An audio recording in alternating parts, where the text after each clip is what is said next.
Hey guys, last day here for us today, so I just thought I'd do a couple of questions because loads of you have sent in loads of questions using hashtag AskElvis. It's actually tomorrow that's obviously Q&A Monday, but I'll be travelling and won't get back till very early tomorrow morning, so I'm going to try and do some now, which will enable me to get them up for tomorrow evening at 6 o'clock. Thank you very much to everyone who sent them in. I'm going to fire through a couple now and try and do a few more as the day goes on. Let's start quickly with Tony Patterson. Thank you, Tony. Hey Mark, any chance that Red Bull putting Daniel Ricciardo out on gardening duty for the rest of the season and bringing in Carlos Sainz or someone else for the remaining races just because they can? No, I don't think so. I don't see any reason why they would want to do that. Daniel Ricciardo is doing wonderful stuff for them this year. He's winning races, he's scoring an awful lot of points. The team need those points to secure the prize money for next year, so I can't see why on earth they would want to do that. There's no relationship breakdown between Red Bull and Daniel Ricciardo. It's the end of an era. Daniel is doing what he needs to do for himself.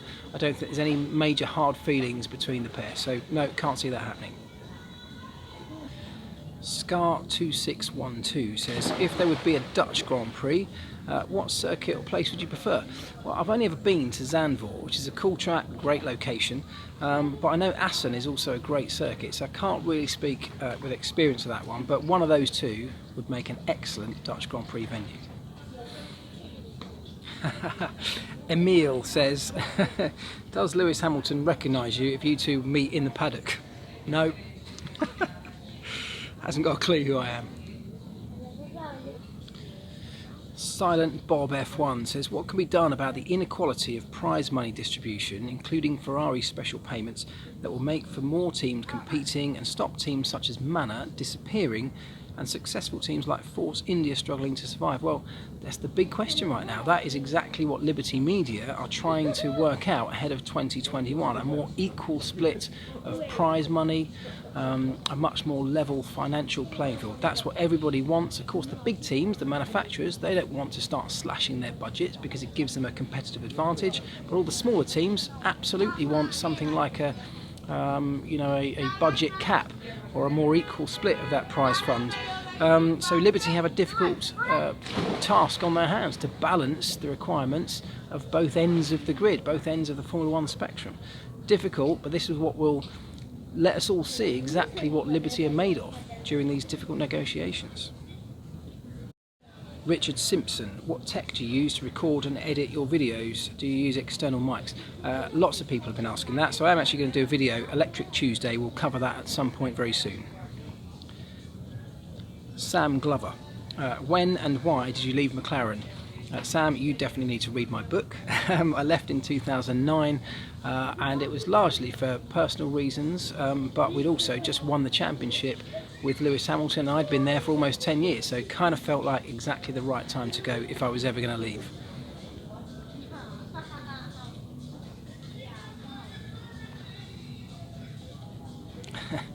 Fletch2301, how many times have you knuckled yourself on a 9/16 spanner?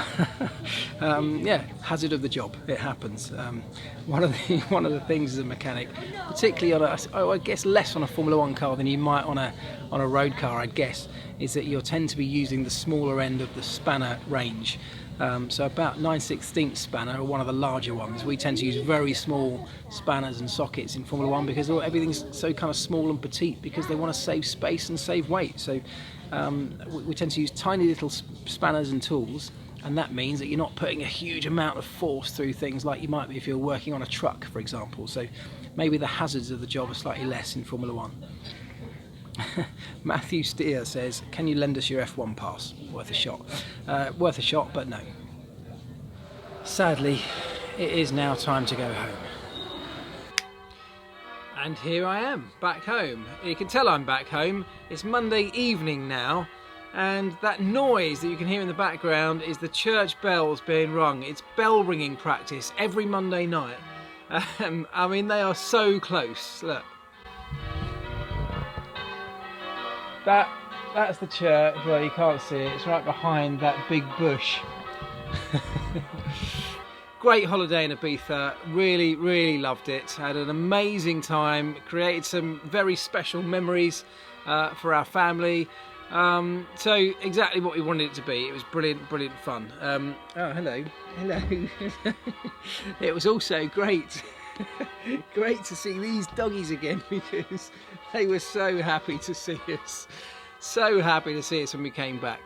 Anyway, so really great weekend. Had a nightmare, by the way, coming home. We had a late flight last night from Ibiza, due to get into Stansted at, I think, 1:30 this morning. It was delayed. Eventually, a plane turned up. I mean, 2.5 hours late, something like that. And then we got on the plane to come home. We're most of the way home, about 20 minutes out of landing back in the UK. Pilot comes on and says, really sorry guys, Stansted is now shut, so we'll be landing at Birmingham. Unbelievable. You can imagine the uproar on the plane when a bunch of very tired, very kind of hungover people who'd already been very delayed anyway were told that they were going to a completely different part of the country. We were being bussed back from Birmingham all the way back to Stansted. Anyway, I was really annoyed about that. We got back, I think I got back home about 8 o'clock this morning eventually, having had no sleep all night.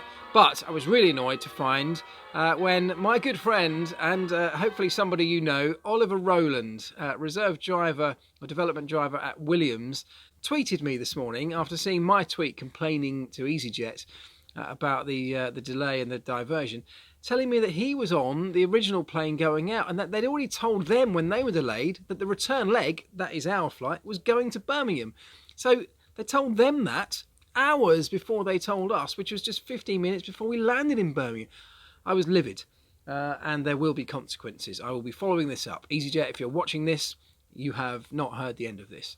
But thanks, Ollie Rowland, for getting in touch. That was very helpful, useful to know. Anyway, where I left this in Ibiza was halfway through the Q&A, the Ask Elvis. So thank you very much. There have been lots more of those, and I'm going to fly through a couple more now. Stuart North says, should blue flags be removed so that the midfield racing isn't hampered, also making it a bit more challenging for the leaders? Absolutely. That is exactly what I would like to see. I think racing drivers, particularly at the level of Formula One, are all supposedly good enough to know when the leaders are coming through. Their teams are good enough to be able to let them know when the rivals or the leaders of the race are coming through to lap them. They shouldn't need blue flags. They're lapping these guys because they've got a faster car, so they should easily be able to get past. But it completely ruins the race for everybody outside of the top 4 or 5 cars who are able to start lapping people because they're having to back off, get out of the way, ruins their race. So yes, 100% agree with you, Stuart. Race Ace says, do you think that Mercedes AMG will have to finally bite the bullet next season and follow Ferrari, Red Bull, McLaren, etc. With a high rake aero configuration? I don't think they'll have to follow the pack. I mean, let's look back at the last few years. They haven't followed the pack and they've dominated this sport. So it's not like they're struggling to catch up with anybody, is it? So no, I don't think they need to start following anybody. They've been leaders in this whole hybrid era of Formula One. They've done very well out of it. And yes, they've chosen a slightly different development path. But it may be that they're losing out because of not using that high rate concept. But you can bet your bottom dollar that they will have tried it. They probably are currently evaluating it ahead of next year's car, as they probably have done for the last couple of years, evaluating it in CFD and in the wind tunnel as an option. They will have only gone with the solution that they've gone with for the last few years because they feel it's better, or it's better for their car and for their philosophy and for their drivers. And whatever they're doing works. And yes, they've got a closer challenge from Ferrari now, so perhaps they need to start thinking about the tiny little marginal gains now, and perhaps that's part of that. But I don't think they'll be doing it just because everyone else is doing it.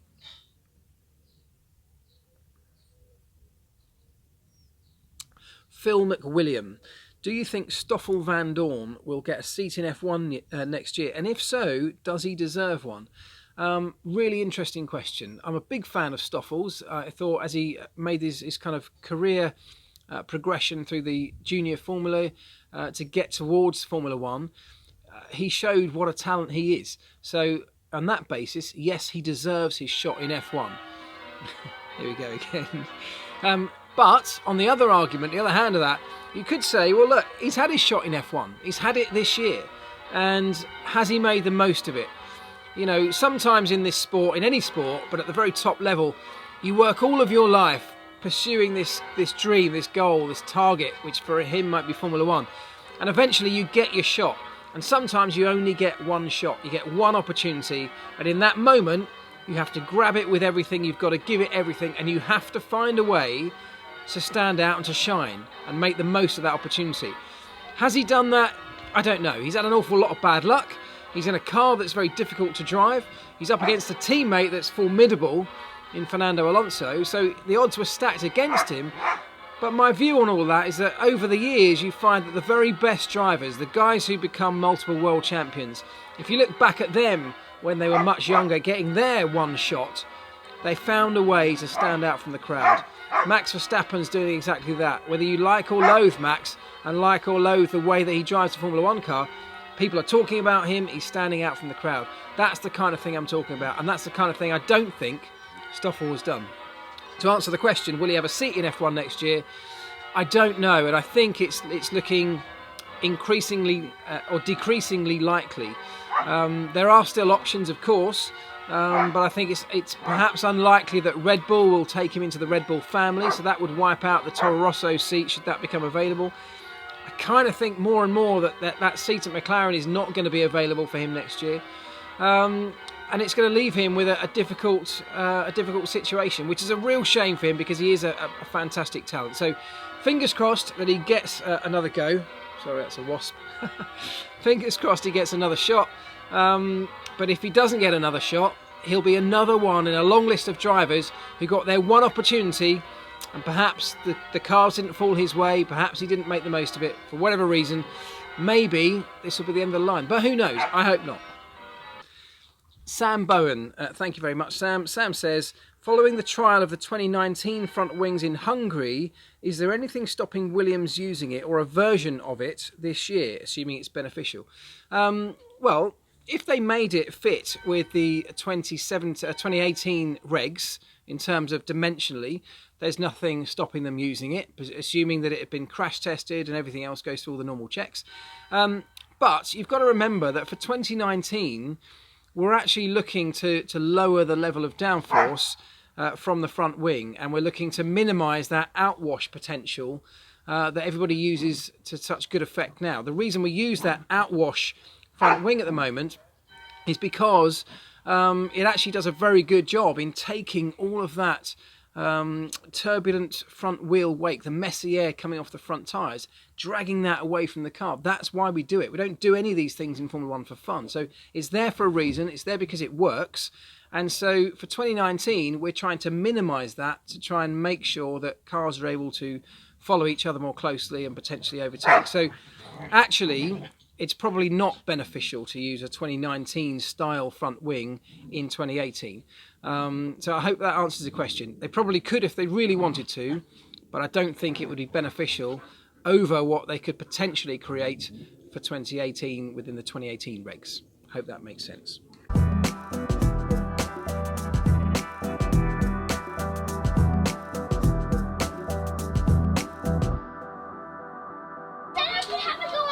It's good to be back. Daddy? It really is good to be home. Once again, thank you very much for all of your questions that you've sent in. Again, as ever, way too many to get through, so apologies to the ones I didn't get to, but please keep them coming. I will always try and answer the ones that I can't answer in the video by responding to them either in the comments section of this video or on Twitter or Instagram or however you want to get in touch. I always appreciate the interaction, so thank you for that. That's it for today's video. I'll be back hopefully tomorrow with Electric Tuesday, as long as I can get my head straight again, because after 4 days in Ibiza, there's a bit of kind of adjusting to normal life to take place, especially after the travel tribulations and trials that we had getting home last night. But anyway, I am glad to be back, and I will be back. Of course I'll be back. It's Electric Tuesday. Of course I'll be back tomorrow. So in the meantime, please leave a comment, like the video, share it around, subscribe to the channel if you haven't already. See you next time.